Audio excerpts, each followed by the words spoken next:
बिहार के किशनगंज जिले के कोचाधामन प्रखंड में हर वर्ष बरसात के मौसम में बाढ़ की तबाही और नदियों के कटाव से ग्रामीण परेशान हैं, मगर सांसद, विधायक और जिला प्रशासन द्वारा कोई ठोस कदम नहीं उठाने से दो युवा बिहार सरकार के खिलाफ अनिश्चितकालीन भूख हड़ताल पर बैठ गए हैं।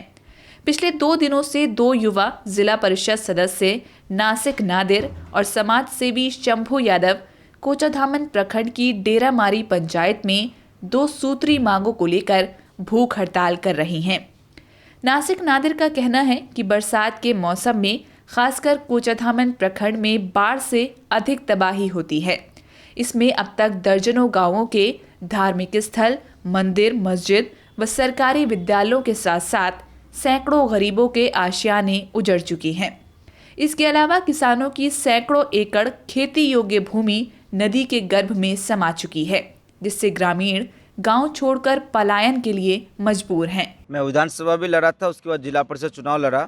उसमें अपना मैनिफेस्टो था चुनाव लड़ने का कि जिले में बांध बांधने का काम सभी नदियों में हो। हमारा कोचाधामन एक तरफ कोल नदी, दूसरा तरफ महानंदा नदी। सबसे ज़्यादा बाढ़ में तबाही किशनगंज जिला में कोचाधामन में। हमारे 7 पंचायत का मैं जिला परिषद हूँ। डेरामारी पंचायत जहाँ मैं बैठा हूँ, ये पंचायत में डोक नदी, महानंदा नदी का कंबाइंड सबसे ज़्यादा बाढ़ पीड़ित एरिया। 7 पंचायत में पाटकी पंचायत, डेरामारी पंचायत, बगलबाड़ी पंचायत, कुट्टी पंचायत के कई गांव, पाटकी पंचायत के चकचकी, हाथीडुबा, सरमाटोला, डेरामारी पंचायत के कई सरमाटोला कई गांव, बगलबाड़ी पंचायत के बगलबाड़ी गांव 30% बचा हुआ है, 70% से एबव बह गया। कुट्टी पंचायत में कुछ गांव, इसमें के साथ साथ इस चारों पंचायत में 3 मदरसा, 2 मस्जिद, 1 मंदिर, 2 प्राइमरी स्कूल, ये आज से 10 साल पहले बह गया है। उसके साथ साथ पूरे जिला में ठाकुरगंज एरिया ले लीजिए, कोल नदी का एरिया ले लीजिए, सबसे ज़्यादा बाढ़ पीड़ित का तबाही। मैं सरकार से कहना चाहता हूं कि जितना आप हर साल सैलाब में घोटाला होता है बाढ़ पीड़ित का पैसा को लेकर के, वो पैसा कम से कम आप बांध बांधने का काम में लगा दें तो बहुत अच्छा होगा। इस जिला में सैलाब आने का सबसे ज़्यादा रीज़न हमारे थिंक में क्या आया कि अवैध खनन, बालू माफिया, बालू का यहाँ से ट्रांसपोर्ट होता है, दूसरे जिला जाता है, करोड़ों का टेंडर होता है। सीमांचल का 4 जिला में सबसे ज़्यादा भट्टा किशनगंज जिला में। इस एरिया में ज़मीन से मिट्टी लेकर के भट्टा पहुँचा, वो ट्रांसपोर्ट होकर वो चले गया बंगाल, दूसरी जगह। मांग क्या है, मेन सरकार से मांग क्या है आपको? सर, बाढ़ का पानी जहाँ पहले कम सैलाब आता था, वो सब गड्ढा होने की वजह से सबसे ज़्यादा गांव तबाह हो गया। मैं सरकार से मांग करता हूं कि मेरा चुनाव में मैनिफेस्टो था कि इस जिला में अवैध खनन हो रहा है, इस अवैध खनन को बंद किया जाए। उसके साथ साथ पूरे जिला में तीनों नदियों का बांध बांधने का काम करना बहुत ही ज़रूरी है। इसलिए ज़रूरी है, जब ज़मीन ही नहीं रहेगा तो हम लोग कहाँ रहेंगे। जिला परिषद के पास ये भी फंड नहीं है कि वो बांध बांधने में कोई भी एक एरिया का काम कर ले।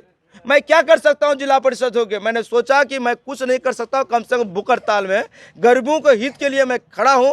मेरे भी कितने अपनी ज़मीन बह गए हैं, कोई खैरा नहीं हुआ आज तक इस जिला में। मैं चाहता हूँ, सरकार से मांग करता हूँ कि जब तक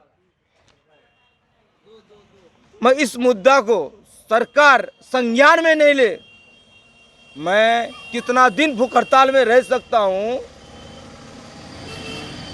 सरकार, ये अनिश्चितकालीन धरना है।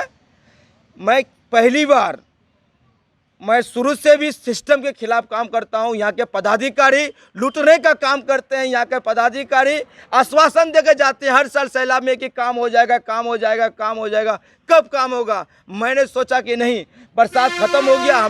मुझे इस बार भी आश्वासन दिया गया था कि बरसात के बाद काम शुरू होगा। मैंने सोचा कि नहीं, मैं इस बरसात की अगला बरसात से पहले ये काम मुझे करवाना है। उसके लिए मुझे कितना दिन भूख हड़ताल में रहना होगा मैं नहीं बता सकता, वक्त आने पे पता चलेगा। मैंने सुना है गुवाहाटी की एक लेडीज़ 17 साल भूख हड़ताल में रह सकती है, तो नासिक नदीर क्यों नहीं रह सकता? मैं छोड़ूंगा नहीं इन खनन माफिया को। इसके लिए मुझे यहाँ पे भूख के और प्यास के दर पर मुझे अगर मेरी मौत भी हो जाएगी, मैं यहाँ से नहीं उठूंगा।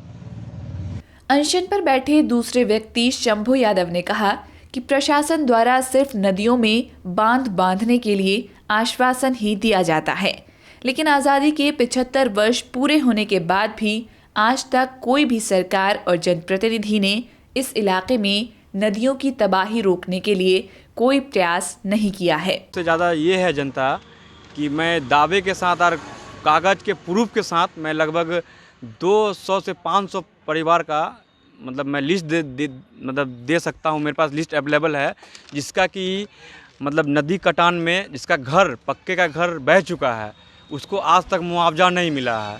पहला मुद्दा ये है। और दूसरा है ये है कि अभी जो बालू या मिट्टी जो भी होता है उसमें क्या होता है कि गड्ढा करके छोड़ दिया जाता है।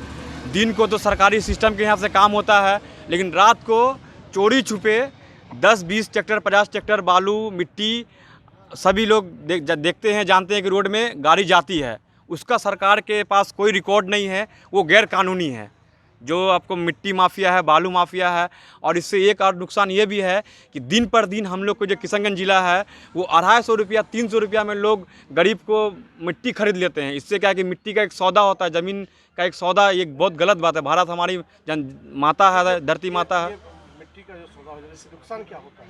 नुकसान ये होता है कि धीरे धीरे किशनगंज की जो ज़मीन है वो ऐसे भी हम लोग बाढ़ प्रभावित एरिया सीमांचल किशनगंज बहुत ज़्यादा है, उसमें क्या होता है कि धीरे धीरे गड्ढा होते जा रहा है और इसके कारण से नदी को बढ़ने में बहुत ज़्यादा आसानी हो रहा है कि जहाँ अगर ऊंचा अगर पानी इस मुकाम में है तो पहुँचने में टाइम लगेगा। स्थानीय निवासी मोहम्मद हारून ने बताया कि पिछले कुछ सालों में लाखों लोग बाढ़ की वजह से बेघर होते रहे हैं, लेकिन हमें आश्वासन ही मिला है। जहाँ तक हो सकेगा वहाँ तक हम लोग सहयोग करेंगे। रहा सवाल सरकार की जो है कहीं ना कहीं इसमें लापरवाही है, क्योंकि 1-2 परिवार की बात नहीं, लाखों परिवार यहाँ पे है कोचाधामन प्रखंड में। अभी हमारे यहाँ लमसम 4 पंचायत में सबसे ज़्यादा बाढ़ पीड़ित प्रभावित है। और सुन रहे हो से नेता के लोगों से कि देखिए इस साल नहीं तो इस साल, इस साल नहीं तो इस साल, बस सुन ही रहे हैं। लेकिन अब तक काम जहाँ पे शुरुआत होनी चाहिए था 2017 के बाद 2022 चले गया, अब तक जो है कोई आश्वासन देते रह गए लेकिन कोई काम शुरू नहीं हुआ।